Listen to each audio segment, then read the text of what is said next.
But Apple Vision Pro came out, and we had an interesting discussion about it off camera the other day, and we were like, you know what, we should talk about this now while people are interested in it, and discuss a little bit more about it. So Greg, would you mind giving an overview of what Apple Vision Pro is? And then we can kind of talk about it from an AI perspective, a business building perspective, and some other things. Yeah. So Apple Vision Pro. So first of all, it has Pro in the name, which from an Apple standpoint, that means it's going to be more expensive is really what it comes down to. And it does have a price tag of $3,500. So check. They mission accomplished, Apple. Well done. Apple Vision Pro they call it a spatial compute device. They call it an augmented reality headset. Some people lump it in together with a virtual reality headset. It is a wearable device. It's a headset. So similar to what you've seen with an Oculus headset. I think that's easily where the similarities stop. Where I believe Apple is going with it is this will be their augmented reality platform into the future. So right now it's a big giant headset with an external battery, and it's very, very compute intensive, and it's kind of heavy. It's aluminum and glass, and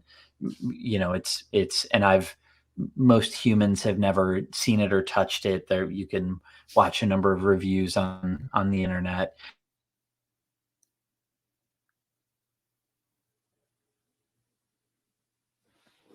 Favorites. My video is back. All right. Hopefully you didn't lose too much of that. Anyway, so ultimately it's a virtual reality, augmented reality headset where it's a wearable mask. You can't see through it, even though it is glass. And when you look at it at first, it feels like you can. It's almost like it looks like a pair of goggles, like ski goggles or something, but it is definitely opaque, and you can't see through it because that's where all the compute is like in the headset. What it's doing is it has many, many camera sensors, LiDAR and infrared and all sorts of fun sensors, both inside the goggles looking at your face and your eyes, and then outside the goggles so that it can recreate the environment around you in 2 4K screens that are, basically the lens through which you're viewing the world. So the idea is that you'll be able to interact with social media, with the web, with all of your some of your favorite apps, with things around you in an augmented reality way. So and the example that Jimmy and I were talking about, if I'm in the world, if I'm walking and somewhere and I happen to have something like this on, it would be able to cue us to aspects about the world that maybe aren't physically there. So just like that Jimmy brought up, which is brilliant and another Ryan Reynolds reference, but the movie Free Guy, when he puts the glasses on and then suddenly he can see all these things, I believe that's the experience that Apple is headed towards. I think it will take time to get there. Over a long enough period of time, I'm sure it'll be contact lenses, and then it will literally be, you won't even appear like you have any device on because everything is so small. And so I think that's ultimately where it's headed, is a device that you would wear similar to Google Glass. They had glasses that had a camera and all that sort of stuff. I think it'll be similar to that and a similar form factor and similar technology. Right. So that's what it is, where it's headed. You can watch a lot of fun reviews to hear people talking about the actual experience. But I've heard that it lives up to the hype of the technology. It doesn't really have a super functional use today. There are no apps for it yet, which is why it was released at the Worldwide Developer Conference. Mhm. That's to kind of get developers developing apps for it. Yeah. So by the time it's released, I'm certain that there will be a healthy app ecosystem. Yeah, I think there's a couple things to note too. So it will be released in early 2024, at least currently. Yep. That's the schedule. It is also to start Oh $3,499. yeah. I'm To sure start. there may be alternative like upgrades and options. I don't know if it's just going to be Yes. one version or multiple, but $3,500 essentially to get the base model. Also, Yep. I found this interesting. Apple's been developing this for multiple years, and they have over 5,000 patents tied to this thing. Oh, So easy. there's Yeah. tons of technology that goes into this. It almost sounds like an Iron Man type suit, Yeah. where because it's not like he sees it through his eyes. It is, I believe anyway, the Iron Hmm. Man suit designed in a similar way, where it's capturing things outside and projecting it into his, vision, so that he can see what's happening. So it's Yeah. interesting to see what will go forward. Also, to note that this is a bulky thing, right? As you mentioned, Mhm. and eventually it could be contact lenses. I think to some people that might sound crazy, but if you think about computing as a whole, I mean, the first computers took up massive rooms, and now we carry Right. them around in our pockets. If you can count a Right. phone, a computer, because it's more powerful Hmm. than those computers back then. And so Absolutely. I totally agree that in the future could be contacts, but especially I think the easiest transition for Apple Vision Pro is to be glasses that would look normal. So anybody could be walking around with Hmm. glasses, and it'll be projecting the screens into their into their eyes, so that then they Yeah. can do a lot of other things with it. From an Yeah. artificial intelligence standpoint, though, I think that there's a lot of uses for it for businesses. You could have multiple screens essentially that you can carry with you, multiple desktops. You can access your email. It can create Hmm. responses for you with AI. And with Apple specifically, we were discussing that AI seems to be more on a localized machine perspective. So Hmm. it's tailored to you versus the cloud computing large language model perspective. Yeah. And it seems to be the direction Apple's going, because, as you mentioned, Craig, Apple hasn't said much about AI.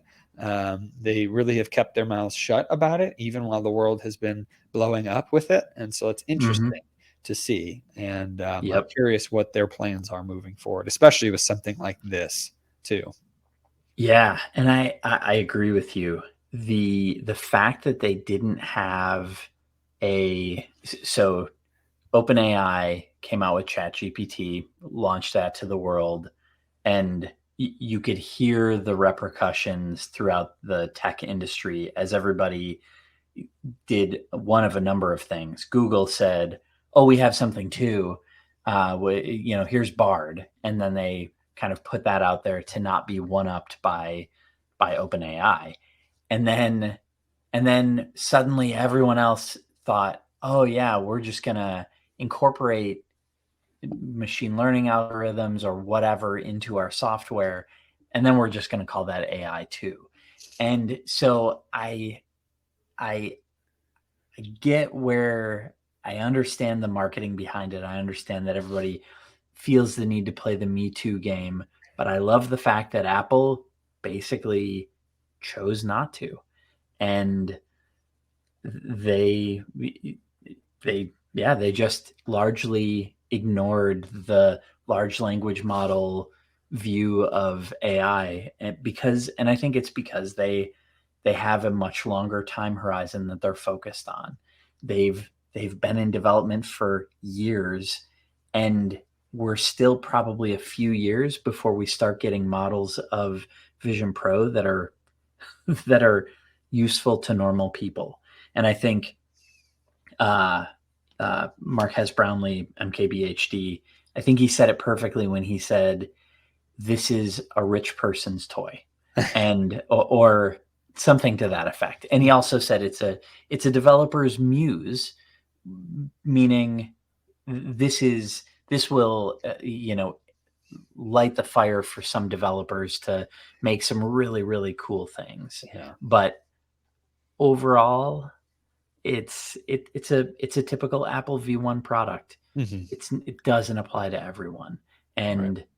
and we shouldn't expect it to. And Yeah. so I don't. I can't imagine. I'm guessing that if I got one, it would hang right next to my Oculus that doesn't get used at all, Uh-huh. and I would, yeah, be.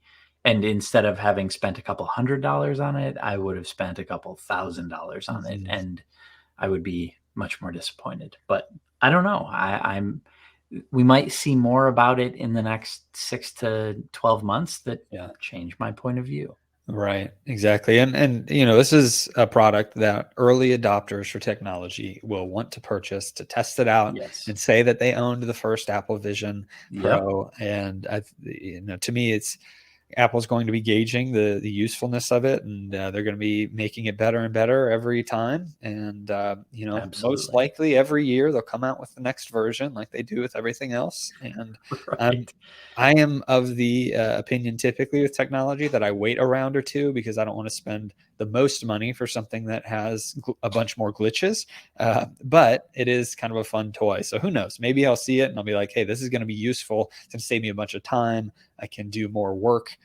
You can have, I mean, it's 4K experience over 4K for Yeah. TV and other things like that if you really wanted to be Yeah. immersed in it. And there's 3D usefulness too that they are not promising, but showcasing that essentially you can create Hmm. memories and those things become three-dimensional through that Yeah. Apple Vision Pro. And you can basically relive those memories as if you were Right. there for those pictures, videos, Yep. et cetera. And so that's a pretty cool. It reminds me of, if Yeah. anybody's seen Harry Potter or anything like that, where they can go back and revisit some Ah, memories. yeah. That's what it Yeah. reminds me of. And so I think that will be useful as well. Also, if you really think about Yeah. it from a business perspective, and I'm just having this thought, if the technology gets adopted enough to where salespeople are wearing this regularly, they could revisit their sales calls and experience much more lively than if they are just recording the sales calls, right? You can really Mm. see, all right, what were the facial expressions that I used? What were the facial expressions this person used? If you're not wearing a ridiculous headset, right? That would kind of change it. But you get once the technology adopts or changes. But also from a marketer standpoint, you said it the other day, Greg. Marketers ruin everything. Ruin Um, everything. Yeah. I think Yeah. once it's more commonplace, once it becomes like an Apple Watch, where a good portion of the country and the world is wearing this, we're going to Mm. have things where you're walking next to a store and you get a pop-up ad that says, "Hey, 15% off if you go get this pizza that's right next to you," Yep. because Right. there's so much opportunity for advertising through this platform. So much. And so And it's and exciting, but yeah. Well, and as we talked, it's the constant uh, give and take between privacy Mhm. and marketers ruining everything. And so you will see marketers will immediately be like, how often can I flash deals in the face of people as they, and Mhm. then you have the privacy folks that are like, I don't want that pass. And so it will be fascinating to watch the ebb and flow. I'm sure just like on devices, you get to pick what notifications you want to receive. So if you Mhm. walk by that pizza place and you've already said, I have your app and I don't want to hear from you, sorry, Domino's, I'm not getting your notification. But Yeah. maybe the other place you do. Mhm. It will be, it's going to be so fascinating to see how it all unfolds.